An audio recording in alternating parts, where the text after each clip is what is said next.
On vous présente ce matin les expositions de l'automne à surveiller jusqu'à l'hiver pour le Musée du Fjord et on est bien sûr avec Lily Gillot pour vous les présenter. Bienvenue à l'émission. Merci. Écoute, on va débuter d'abord au niveau des expositions permanentes, là, celles qu'il faut aller voir maintenant parce qu'elles vont partir à un moment donné. Il y en a une qui a beaucoup de succès. Les envahisseurs sont là. Oui. De quoi il s'agit comme exposition? Ce ne sont pas des extraterrestres. Non. Hein? On est envahi par des plantes, par des espèces animales et végétales, certains insectes également. Donc, on parle vraiment d'espèces qui ont envahi le Canada et d'espèces canadiennes qui envahissent d'autres pays. OK. Donc, on parle entre autres de la bernache, qui est une espèce envahissante, entre autres en Europe, où elle se multiplie de plus en plus et puis qui ne devrait pas se retrouver là naturellement. Donc, ça devient une espèce envahissante. Et comment un animal comme la bernache se retrouve en Europe? Comment c'est arrivé? Bien, par la migration, évidemment. Il y a les changements de climat, les changements de certains vents dominants, mais aussi les hommes. Hein, on a tendance à trouver quelque chose de bien, bien joli quand on part en voyage. On ramène un petit bocal avec un peu de sable et parfois on ramasse des puces de lit, entre autres, ou d'autres petits souvenirs indésirables. Et puis on transmet, exactement, c'est ça. Comme le pissenlit est une espèce envahissante, c'est une espèce qui a été amenée de l'Europe par... dès que Christophe Colomb a amené des plantes et des choses avec lui. OK, on remonte jusqu'à loin au niveau des espèces envahissantes. Et là, le terme envahissant peut avoir une espèce de portée négative, mais c'est pas nécessairement négatif, une espèce envahissante. Bien oui, parce que ça prend la place d'une espèce indigène. Donc, certaines plantes, par exemple, vont se multiplier tellement vite qu'elles vont détruire les autres plantes qui poussent là normalement. Donc, ils vont pouvoir menacer aussi. Quand on parle d'animaux, on parle d'habitats qui sont menacés. Exemple, le carcassin, le poisson rouge. Bien, maintenant, il y en a qui vivent naturellement dans certaines rivières du Québec et qui prennent la place. Et ce sont des poissons très voraces qui peuvent devenir assez gros, qui prennent la place de nos poissons. C'est ça que plus le bocal est gros, plus le poisson rouge va être imposant. Oui, bien là, dans le fleuve, il y a des limites quand même. Mais bref, ça, c'est définitivement des gens qui ont pris leur animal domestique et qui l'ont jeté dans la nature. Voilà. Et le poisson s'est adapté, donc vraiment, il va se nourrir des petits de d'autres espèces et va prendre la place. Mais quand même, c'est quelque chose qu'il ne faut pas prendre à la légère. C'est de l'information qui devrait peut-être même être transmise dans les animaleries, de ne pas se débarrasser d'animal de n'importe quelle façon. Il y a sûrement des... Tout à fait. D'ailleurs, on a développé un quiz qui est disponible sur Internet. Si vous allez sur le site du Musée du Fjord, il y a un petit quiz, donc les envahisseurs, et ça vous permet de découvrir à quel niveau vous êtes vous-même des envahisseurs. Et là, à la baie, on entend souvent parler de nouvelles espèces qu'on ne retrouvait pas avant. Et là, on accuse les bateaux de croisière, on accuse les cargos, etc., comme le perce-oreille. Certains disent qu'il n'y en avait pas avant, mais maintenant, c'est une vraie infection. Est-ce que c'est vraiment des phénomènes comme ça? C'est des bateaux qui nous apportent aussi des espèces? Les bateaux, très rarement, vont avoir transmis. Il y a la moule zébrée qui a été prouvée donc, dans les Grands Lacs, qui a été apportée par des bateaux cargo. Qui sont sur les coques, exactement, c'est ça. Donc, ça a vraiment été prouvé hors de tout doute. Mais sinon, la plupart des insectes sont transportés. Par exemple, vous achetez des meubles ou est-ce que quelqu'un a déjà acheté sur Internet? Que vous connaissez? Pas mal tout le monde. Donc, la boîte arrive de Chine. C'est un emballage en carton qui peut y avoir des vides, des renflements. Il y a des centaines de façons pour les insectes de se propager. Ça peut être une larve qui va ensuite se développer et ensuite causer vraiment une épidémie, si on peut dire. Donc, il y a toutes sortes de portes d'entrée. Absolument. Parfois des façons qu'on n'aurait même pas imaginées. Voilà. Il faut faire attention avec tout ça. Nous-mêmes étant une espèce envahisseur, j'imagine. Définitivement. Partout, même dans l'espace. Il n'y a plus de limite. Donc, une exposition fascinante qui est là, qui est temporaire, qui est là jusqu'à quand? Jusqu'au mois de janvier. OK. Et ensuite, elle va partir en tournée. Elle va envahir d'autres musées. Exactement, d'autres populations. Puis justement, de cette relation-là de partage d'exposition, il y en a une en cours cours présentement en Europe, une exposition sur les baleines qu'on a partagée. C'est quoi ce principe-là de partage avec les musées? C'est une nouveauté? En fait, ça fait plusieurs années que le Musée du Fjord développe des expositions itinérantes. Depuis environ 2 ans, on a développé un maillage avec des musées de l'Europe.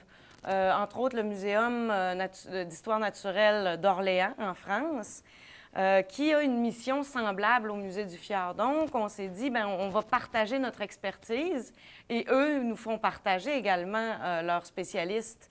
Donc, là, ils vont présenter une adaptation de l'exposition baleine parce que, bon, nous, c'est les baleines du Canada qu'on présentait principalement, mais eux vont parler également des côtes françaises. Donc, il y a certains mammifères marins qui fréquentent ces zones-là aussi.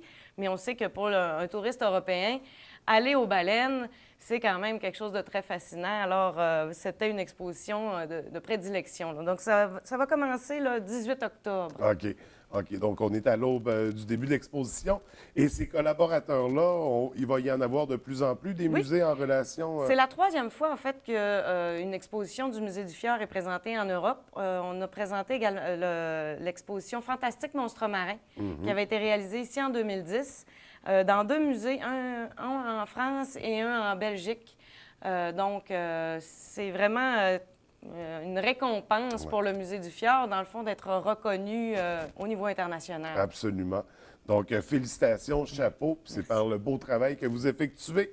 Pour revenir dans nos expositions en cours temporaires, on en a une même un peu plus régionale, La Croix au quotidien, une exposition pour le caricaturiste. Rapidement, parce qu'on va le rencontrer tout de suite après, rapidement, à quoi il faut s'attendre de cette exposition? Bien, en fait, c'est aussi pour célébrer les 25 ans de carrière de M. Mario Lacroix. Donc, c'est vraiment de revisiter l'actualité des 25 dernières années à travers 250 caricatures qui ont été mûrement sélectionnées et un travail de moine, étant donné la quantité phénoménale de caricatures qui avaient été produites par M. Lacroix, tout près de 10 000 caricatures au total.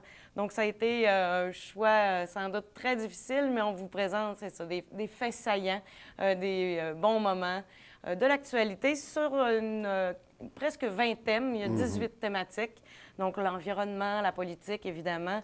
Où on voit les personnalités les plus marquantes. Absolument, c'est ça. Vraiment des événements très cocasses, des faits très drôles. Alors, on revisite et on va certainement avoir encore beaucoup de sourires. Donc, on revoit, c'est ça, l'histoire tout en humour. Voilà. Et j'aimerais savoir, ça, c'est vraiment une exposition qui est propre au Musée du Fjord. Comment démarre une exposition? Ça part d'où? Quelqu'un a une idée?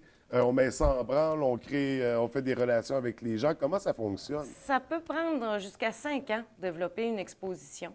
Le Musée du Fjord, on a une équipe vraiment très solide de techniciennes en muséologie, notre directrice aux expositions et en éducation. On a une coordonnatrice aussi au programme éducatif. Donc, on se rassemble, on fait vraiment, on met toutes les idées ensemble. Et puis, notre directrice générale, qui est là depuis plus de 25 ans, a vu énormément de musées, a vu énormément d'évolution dans le domaine de la muséologie. Donc, c'est vraiment, il y a une idée qui mûrit, il y a des pistes de comment l'interpréter, comment la présenter. Ensuite, on va chercher parfois d'autres collaborateurs, comme par exemple pour l'exposition sur les envahisseurs, c'est le Conseil québécois des espèces exotiques envahissantes, qui est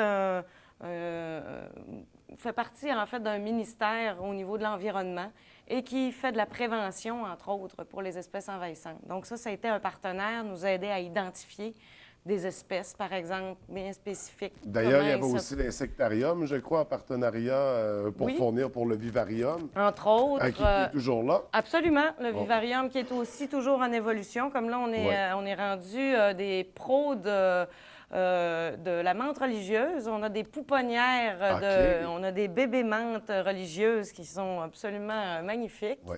Donc, on peut en donner même, tout le monde en a. Wow! Mais attention de ne pas les libérer n'importe où dans la nature. Mais non, ce sont des espèces indigènes au Québec. Génial! Donc, on peut s'en débarrasser facilement. Non, mais pour revenir à nos sujets. Voilà. Donc, une exposition qui est vivante, le vivarium. Il y a aussi l'aquarium. Oui. toujours dans le même thème, qu'il y a une Absolument. rotation, on retrouve des nouvelles espèces. C'est ça. Nous, on souhaite vraiment élargir le nombre d'espèces. On ne veut pas avoir trop d'individus de chaque espèce, Ouais. mais on veut essayer de présenter quelque chose de plus représentatif possible. Puis recréer un du fjord. écosystème dans tout ça. Exactement, c'est ça. Donc, Et c'est pas évident parce qu'il peut ouais. y avoir de la prédation, donc les tout petits par rapport aux plus grands. Alors, on développe aussi d'autres petits aquariums là, qui vont s'ajouter dans la salle, qui vont présenter d'autres espèces qui vont être plus petites Ouais. et qui vont Pour éviter le cohabiter. carnage que ça pourrait faire. Ah non, pas tant que ça, là, mais donc c'est ça. On les nourrit amplement pour pas qu'il y ait trop faim, Ça- mais ça quand les même, garde il y a un tranquilles. instinct naturel. Oui, là. ça reste des animaux ça. sauvages. Donc, exposition qui est toujours là, où Absolument. on peut vivre l'expérience aussi un peu tactile. Oui, avec le toucher à bassin. des... oui, très intéressant pour les plus petits comme les grands également. Absolument. On a aussi l'exposition multimédia. Donc, Oui, que vous avez... l'expérience Ouais. multimédia, le voyage au cœur du fjord, qui est très, très apprécié encore des gens. Qui est vraiment, c'est des images saisissantes du fjord aérienne, entre autres. Ouais. Vous avez vraiment des points de vue, des panoramas, c'est spectaculaire. Ça, c'est ce qu'on appelle les expositions virtuelles. Ça, c'est une expérience multimédia parce que vous êtes vraiment comme dans un environnement, comme dans un vaisseau spatial, donc qui vous fait vivre vraiment une expérience. Vous avez des petits écrans individuels qui vous montrent, par exemple, comment a été formé le fjord. On voit le passage des Donc, on se glaciers. sent vraiment dans une navette. Là, Oui, dans un... oui, c'est ça. Puis il y a des grands écrans à l'avant, donc sur 180 degrés, qui vous donnent une impression justement de parcourir un espace, de vous déplacer. Ensuite, on plonge dans le fond du fjord. Ça, c'est plutôt des expositions permanentes. OK. Ça fait partie de nos expositions permanentes. Parce qu'on parle d'exposition virtuelle aussi. Qu'est-ce qu'on entend par là? Exposition virtuelle, si vous allez sur notre site Internet, nous, on produit des expositions qui sont disponibles sur Internet, OK, finalement. OK. Donc, une exposition virtuelle peut être inspirée d'une vraie exposition matérielle, mais on a, entre autres, des expositions qui datent du début des années 2000, où on a, sur les inondations, par exemple, on parle, entre autres, du déluge de 96, mais aussi des inondations qu'il y avait eu au niveau du Manitoba. Donc, on fait vraiment des rapprochements. Ça, c'est une exposition qui a existé uniquement virtuellement parce qu'à ce moment-là, le musée était fermé OK. à cause du déluge, justement. Donc, plutôt que de se tourner les pouces et d'attendre que le musée se Il s'est quand même reconstruise, passé de quoi? on a construit des expositions qui sont disponibles virtuellement. Donc, à découvrir sur Internet. Sinon, qu'est-ce qu'il y a à surveiller dans les nouveautés à venir? Les nouveautés, on va avoir en fait à partir de janvier une exposition qui nous vient du musée de Sherbrooke, le musée de la nature et des sciences, qui s'appelle Charabia Animal, Oui. où on vous explique toutes les facettes du langage animal. Donc, comment communiquent les animaux entre eux. Et il va y avoir, évidemment, pour les plus jeunes, en hiver, c'est beaucoup la clientèle Oui. scolaire, toutes sortes de jeux, donc, où ils vont devoir se parler comme des animaux. Alors, Donc, des ateliers des heures de d'expérimentation, Beaucoup de plaisir à venir. Oui, à visiter en famille puis à visiter à l'école. Sinon, Est-ce qu'il y a d'autres oui. Plus tard, au courant de 2015, on va avoir une exposition sur l'évolution humaine. Donc, les dernières découvertes scientifiques qui ont été faites par rapport à l'homme préhistorique. Donc, les premiers humains humanoïdes et tout ça. Donc, on est en train de la réaliser, celle-là. On est en train de travailler sur des maquettes, sur un homme de Néandertal, entre autres, grandeur nature. Wow! C'est des belles choses. Une exposition qui sera certainement incontournable. Absolument. Donc, il ne faudra pas à surveiller. On parle de pour 2015. l'hiver? 2015, OK. L'été 2015. Donc, on aura l'occasion d'en reparler d'ici là.